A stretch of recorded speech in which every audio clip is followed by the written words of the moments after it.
আমার কিছু স্বর্ণের গহনা আছে কিন্তু আমার কোনো উপার্জন নাই, সেক্ষেত্রে আমার গহনার জাকাত কিভাবে দেবো? বর্তমানে স্বর্ণের জাকাতের নিয়ম কি? 7.5 ভরি থাকলে দিতে হবে, নাকি বর্তমান স্বর্ণের দাম বৃদ্ধির কারণে নিয়মের তারতম্য আছে? বিস্তারিত জানতে চাই। নিয়মের কোনো তারতম্য নাই। 7.5 ভরি হলে আপনার পুরোটা জাকাত দিতে হবে, 7.5 ভরি বেশি থাকলে পুরোটার জাকাত দিতে হবে। 7.5 ভরি অতিরিক্তটার জাকাত শুধু না, সবটুকুর জাকাত আপনাকে দিতে হবে। বিক্রয় মূল্য ধরে 2.5% হারে। এখন প্রশ্ন হলো, কোনো মা বাবা প্রশ্ন করতে পারেন, আমার ভাই গহনা আছে, স্বর্ণ আছে, কিন্তু আমার আসলে জাকাত দেওয়ার মতো টাকা নেই, আমি কোথেকে দেবো? এটার উত্তর হলো, আপনি প্রয়োজনে স্বর্ণের কোনো একটা অংশ বিক্রি করে দিবেন। আপনার এই স্বর্ণ, এটাকে যদি রিপেয়ার করা লাগে, ক্লিন করা লাগে, অনেকদিন পর স্বর্ণ অনেক সময় দেখা যায় একটু ওয়াশ করার লাগে, এই যে এটার প্রসেসগুলো করতে হয়। আপনি যদি বলেন, ভাই আমার স্বর্ণ আছে, গহনা আছে, ময়লা হয়ে গেছে, ওয়াশ না করার কারণে এগুলো ব্যবহার করা যাচ্ছে না, পুরান পুরান দেখা যায়, ময়লা দেখা যায়, এদিকে আমার ওয়াশ করার মতো টাকা নাই আমার কাছে, তাহলে কি করবো? এটা যদি আপনি কোনো স্বর্ণকারের কাছে যে প্রশ্ন করেন, ও ভাই স্বর্ণকার, আমার স্বর্ণ আছে, আমার স্বর্ণ ময়লা হয়ে গেছে, ওয়াশ করা দরকার, আমি বুঝতেছি, কিন্তু আপনার কাছে টাকা নেই, এখন আমি কি করতে পারি? স্বর্ণকার কি বলবে আপনাকে? বলবে আপনি এমন করবেন, অটোমেটিক ওয়াশ হয়ে যাবে, এরকম? স্বর্ণকার বলবে, ভাই আপনি প্রত্যেকের টাকা জোগাড় করবেন, আপনি জানেন স্বর্ণ যেহেতু আপনার ওয়াশ করতে হবে, সেটা আপনি বুঝছেন যখন, তো ওয়াশ আপনাকে করতেই হবে, প্রয়োজনে স্বর্ণ কিছু অংশ বিক্রি করে করবেন, আপনার অন্যভাবে টাকা জোগাড় করবেন। জাকাতটা হলো ওয়াশ করা যতটা প্রয়োজন, জাকাতটা ওয়াশের কাজ করে। জাকাত শব্দ অর্থ পবিত্র করা, সম্পদটাকে পরিচ্ছন্ন করে। পানি যেরকম ওয়াশ করে পরিষ্কার করে, জাকাত এরকম সম্পদকে পরিচ্ছন্ন করে। তো এই পরিচ্ছন্ন করার প্রয়োজনে আপনি কি স্বর্ণ একটু বিক্রি করে করবেন, নাকি স্বামীর কাছ থেকে বিভিন্ন ভাবে আদায় করে নেবেন জাকাতের টাকাটা, নাকি আপনি কোনোভাবে অনলাইন অফলাইন বিজনেস করে উপার্জন করে নেবেন, নাকি মহরের টাকা আদায় করে সেটা দিয়ে করবেন, আপনার বা কিন্তু অপশন বহু আছে। হ্যাঁ, যদি আপনার কাছে কোনো অপশন না থাকতো, তাহলে শরীয়ত আপনাকে বাধ্য করতো, কারণ আল্লাহ বলেছেন, লা ইউকাল্লিফুল্লাহু নাফসান ইল্লা উসআহা। আল্লাহ সাধ্যের বাইরে কিছু চাপিয়ে দেন না। এখন অল্প একটু বিক্রি করে তো আপনি করতে পারেন, হয়তো আছে, নাই সেটা বলবো তো ভুল হবে। তো এই জন্য কেন শরীয়ত আসলে জাকাতের বিধান নেই? শরীয়ত চায় আমাদের সম্পদগুলো রুলিং থাকে, তাতে আমাদের আর্থিক যে অর্থনৈতিক চাকা, সেটা সচল থাকবে। আমরা আমাদের আমাদের অর্থনৈতিক অনটন দূর হবে, কোনো সম্পদ অনট যেন পড়ে না থাকে। জাকাত দিতে হবে এই গরজে আপনি বাধ্য হয়ে এটা টাকায় খাটাবেন, বা আপনি এটা বিজনেস করবেন, আপনি ইনকাম সোর্স বের করবেন। অনেক মেয়েরা আছে, স্বামীরে মাফ করে দেন, মহরের টাকা দেওয়া লাগবে না, থাক মাফ তোমার জন্য।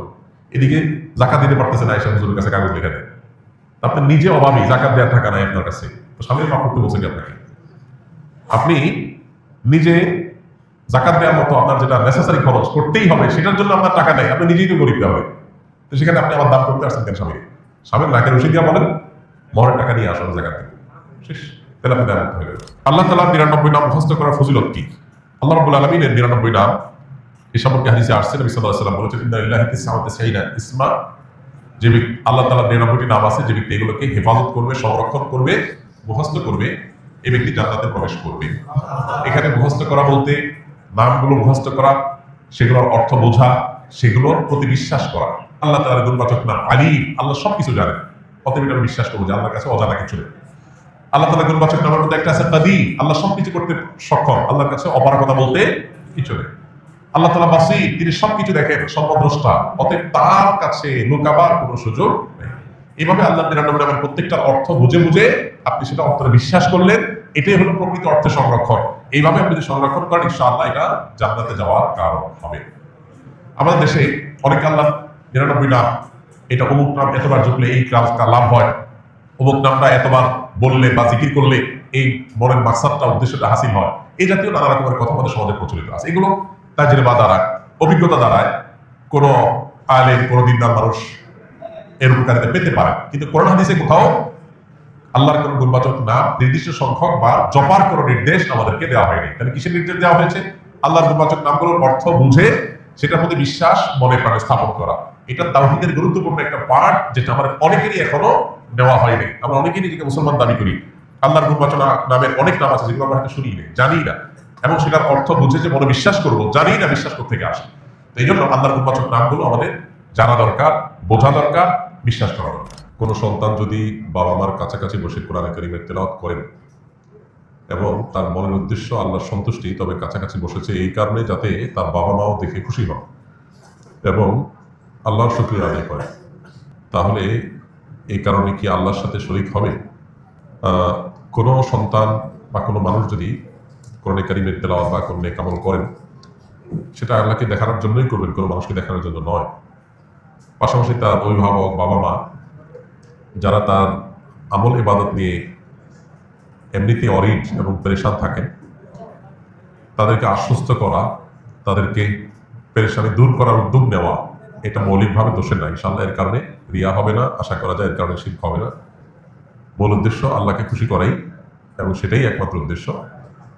পাশাপাশি বাবা মা তার তেলাওয়াত নিয়ে যে পেরেশানি বা তার আমল নিয়ে যে পেরেশানিতে আছে সেটা দূর করার জন্য তাদেরকে জানানো, তাদেরকে বলা, এটা ইনশাআল্লাহ লৌকিকতার মধ্যে পড়বে না।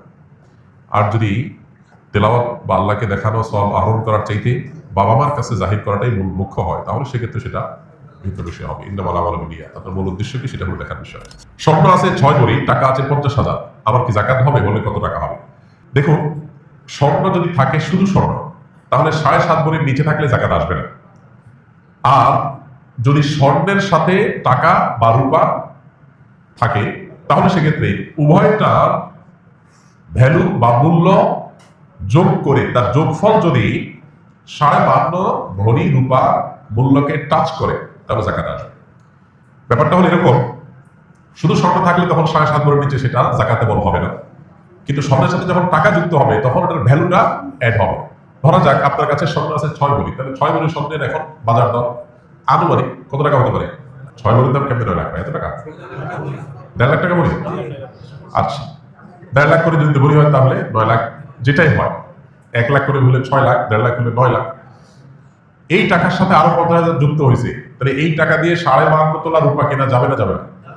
কারণ 52.5 তোলার দাম হলো, রূপার দাম হলো 80 থেকে 85,000 টাকা প্লাস মাইনাস। 52.5 তোলা রূপার দাম হলো 80 থেকে 85,000 টাকা প্লাস মাইনাস এখনকার বাজার দর অনুযায়ী।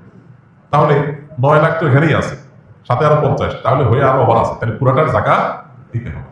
এখন যদি বলেন না আমি শুধু 6 ভরি আছে, আপনার 7.5 ভরি নাই, তাহলে 50,000 যেটা আছে এটা খরচ করে ফেলতে হবে, দান করে ফেলতে হবে। এটা জাকাত দেওয়ার মতো যদি না থাকে, তাহলে শুধু স্বর্ণ যদি থাকে 6 ভরির উপরে জাকাত আসবে